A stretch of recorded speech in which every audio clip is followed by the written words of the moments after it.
道教的《抱朴子》记载了，人死如新生。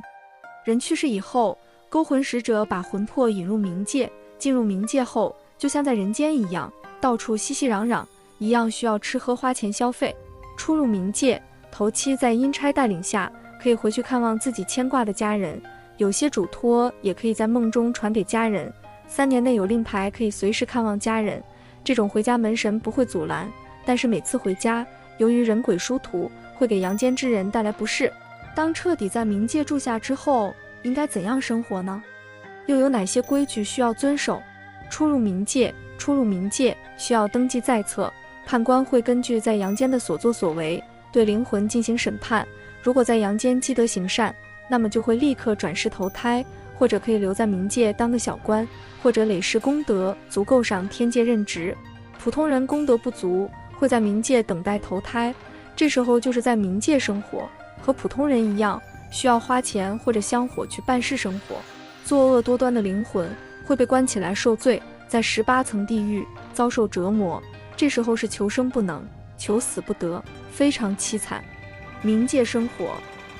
活通用的是纸钱，纸钱的本质是膜拜的力量，不是面额越大越好，而是带有后代的气息，最好是后代子孙自己亲手制作的玉皇通宝，自己叠的元宝也可以，这种膜拜气息最强。一张玉皇通宝的效力往往抵得上几打冥币和纸钱。冥界的货币实质就是这种膜拜的气息，这种气息可以转换为万物，在冥界流通。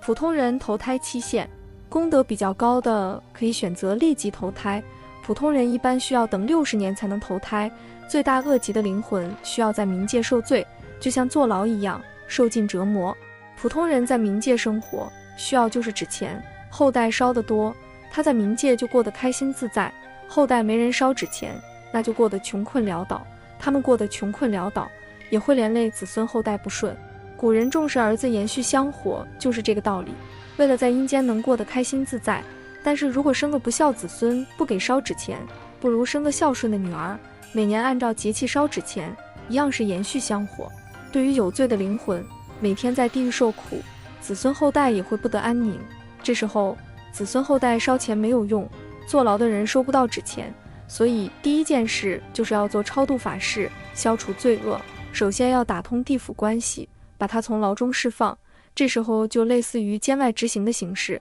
但是他的纸钱只能收到1/10，其余部分都需要打点给别人。如果过得困苦，一样子孙后代会不顺利。在冥界穷困潦倒怎么办？在冥界没有纸钱花，就得喝西北风了，那是真的西北风，冥界空无一物，只能饥寒交迫，这时候子孙后代也会非常不顺利。没有钱花时候，只能四处游荡，看见别人子孙送的纸钱，有可能没有捡干净，赶紧过去捡一点，有时候会抢夺别人的纸钱，因为天天吃不饱穿不暖，往往抢不过别人，被揍得鼻青脸肿，还可能被阴差抓走受苦。送钱的规矩，送钱的时候最好写一张表文，这就像把钱存到银行账户，不会出错。去坟前烧纸钱要记得画个圈，嘴里面念叨给某某某亲人烧纸钱，这时候钱也可以送到。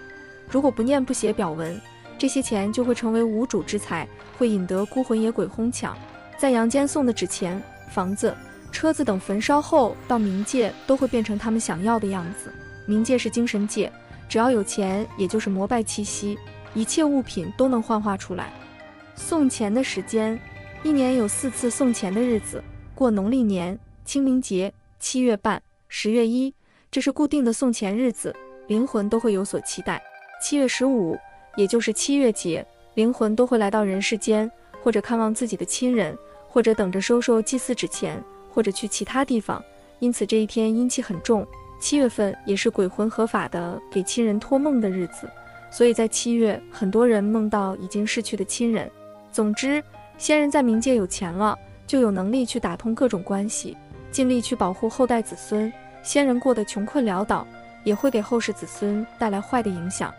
以上就是今天的内容，喜欢请订阅、点赞、转发，感谢观看，我们下期见。